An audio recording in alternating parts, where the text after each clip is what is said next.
How's it going? It is Dillon King with Home Buyer Louisiana. I am here in Slidell on a Saturday checking out this home.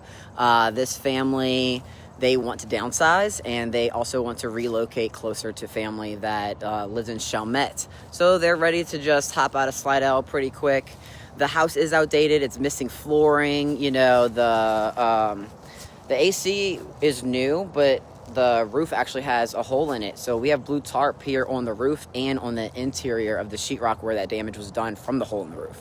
So if you have a property for whatever reason you want to get taken off your hands as quickly as possible, you don't have to do any repairs, like just sell it as is, go to homebuyerlouisiana.com, fill out that form there. I'll come by, inspect it, and fill out that form, and someone from our team is going to get with you as soon as possible, get as many details from you, and let's see how fast we can get you out of that house, because we buy it as is, meaning you don't need to do any repairs, fast and for cash.